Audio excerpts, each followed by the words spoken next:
চিন্তা করে দেখবেন, শুধু হাজার হাজার কোটি টাকা, কিন্তু তিনি তার একটি টাকারও মালিক নন, অথচ প্রতিষ্ঠান তিনি তৈরি করেছেন। নিজেকে একবার ওই জায়গাতে নেন, তারপরে কথা বলেন। সূত্র নিয়ে যা কথা বলেন, দুই একজন সাংবাদিকের লেখা দেখলাম ফেসবুকে, একেবারে মূর্খতার চূড়ান্ত, কোনো কিছুই তারা ঠিকমতো জানেন না, কিন্তু লিখেছেন। যাই হোক, সেটা নিয়ে কথা বলার প্রয়োজন মনে করছি না। আসুন, অনেকগুলো কথা বললাম, সেই কথা বাদ দিয়ে আমরা ডক্টর মোহাম্মদ ইউনূসের মুখ থেকে এই যে সারা পৃথিবীতে যে গ্রামীণ ব্যাংক মডেলে, ডক্টর মোহাম্মদ ইউনূস মডেলে যে প্রতিষ্ঠান তৈরি হয়েছে, সেই প্রতিষ্ঠানগুলোর অর্থের উৎস কি, যে প্রশ্নটি শুরুতে করলাম, সেই প্রশ্নের উত্তরটা একটু তার মুখ থেকে জেনে নেই। যে গ্রামীণ আমেরিকা, গ্রামীণ অস্ট্রেলিয়া, এগুলো আসলে কিভাবে তৈরি হলো, কত অর্থে তৈরি হলো, এই অর্থগুলো কোথা থেকে আসলো, ডক্টর মোহাম্মদ ইউনূসের মুখ থেকে একটু শুনি, তাহলে হয়তো আপনারা কিছুটা ধারণা পাবেন।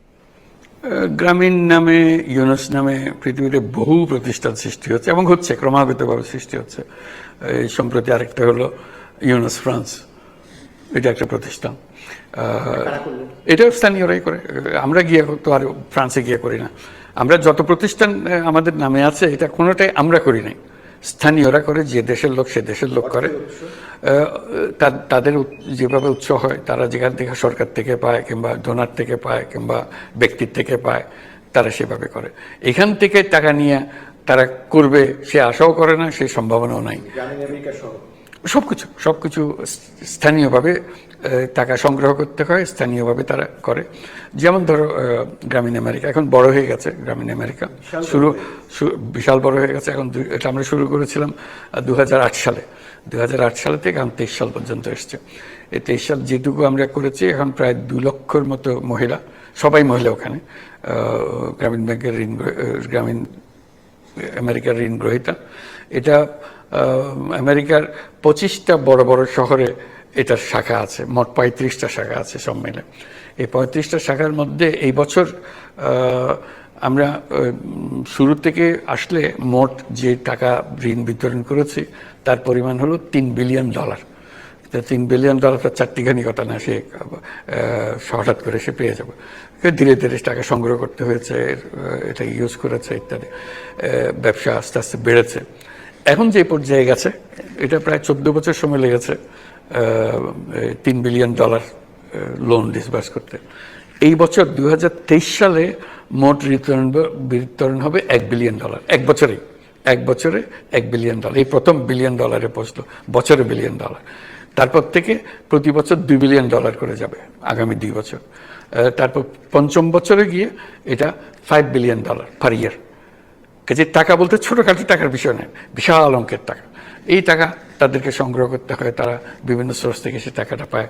কিছু হয় ব্যাংক থেকে ধার করে। ব্যাংক যেহেতু তারা গরিব মানুষকে ঋণ দেয় না, তারা যখন তাদের উপরে চাপ আসে যে তোমরা গরিব মানুষকে ঋণ দেয় না কেন, তখন তারা খোঁজে যে আমরা গ্রামীণ আমেরিকার টাকাটা দিয়ে দিই, তারা দেখ, আমরা বলবো যে আমরা গ্রামীণ আমেরিকার মাধ্যমে টাকা দিচ্ছি।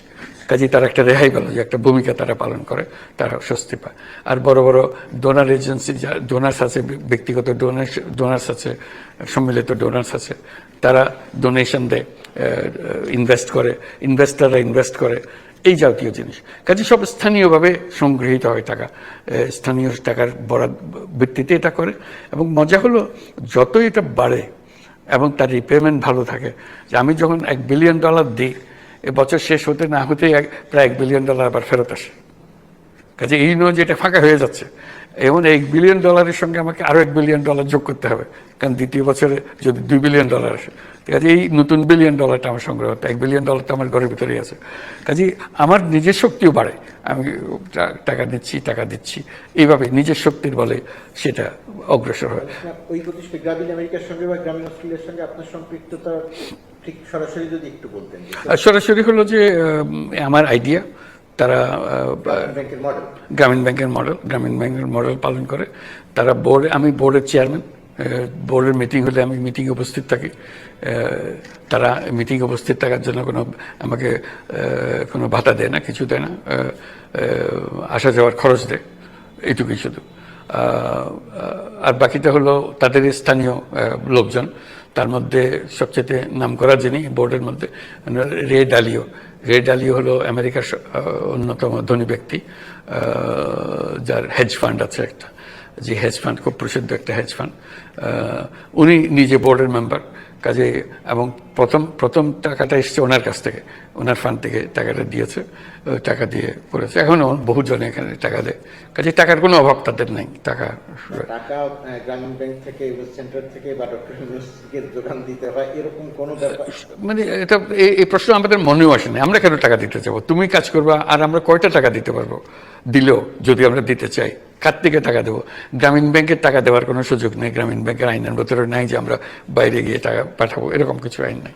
আর আমাদের অন্যান্য প্রোগ্রামের মধ্যে আমরা বলেছি তোমরা নিজেদের কাছে নিজেরা করবা, নিজেদের পয়সা নিজেরা করবা। কাজে তোমার তুমি তো আগ্রহ করে জিনিসটা সৃষ্টি করছো, আমার কাছ থেকে শুধু চেয়েছো যে একটা ব্লেসিং চেয়েছো যে আমার মত আছে, এবং অনেকে আমাকে সেখানে কমিটিতে রাখতে চাই, এই জন্য তাদের ফান্ড রেজ করতে সুবিধা। উনি আমাদের সঙ্গে আছেন এই কথাই বলার জন্য, এবং একটা তাদেরকে দিগদর্শন দিলাম, কোনো ক্রাইসিস হলে সেটা কিভাবে সমাধান করতে হবে, আমাদের অভিজ্ঞতা কি বলে সেগুলো বলার চেষ্টা করলাম। এটুকু ছাড়া আমাদের তার কোনো ভূমিকা নেই। সেটা তার নিজস্ব একটা জগৎ, নিজস্ব একটা প্রতিষ্ঠান। কাজে সেই প্রতিষ্ঠানে আমাদের টাকার উপরে ভিত্তি করে চলে এরকম নমুনা কোথাও নেই। বরং আমরা যেটা করি যে ইউনুস নাম দিয়ে যদি কোনো প্রতিষ্ঠান হয় পৃথিবীর, যে কথা আমাদের কাছে পারমিশন নিতে হয়, যেটা একটা ব্র্যান্ড নেম, এটার ব্র্যান্ড মালিক আমরা। টাকা দিয়ে পারমিশন নিতে হলে আমরা তাকে পারমিশন দেওয়ার একটা চুক্তি স্বাক্ষর করি। চুক্তির মধ্যে থাকে বাৎসরিক আমাকে $2000 দিতে হবে এই ফি হিসেবে, শুধু নাম ব্যবহারের জন্য। যতদিন তুমি নাম ব্যবহার করবা এর দিন তোমাকে বাৎসরিক $2000 দিতে হবে বা $3000 দিতে হবে। যে যত বড় প্রতিষ্ঠান হবে, একটু বেশি, ছোট প্রতিষ্ঠান হলে $1000 ইত্যাদি। আমরা জাস্ট নেগোশিয়েট করি এটা। আর যদি খুবই দুর্বল অবস্থার প্রতিষ্ঠান হয়, বলেছি ঠিক আছে আপাতত এটা ওয়েভার দিলাম, আপাতত দিতে হবে না, যখন তোমার টাকা পয়সা হবে আমাদেরকে কিছু দিও, এটা ফি হিসেবে দিও, $1000, $500 যাই দিতে চাও আমাদেরকে দিও। এই যে আমাদের চুক্তি হয়, আমরা সেটা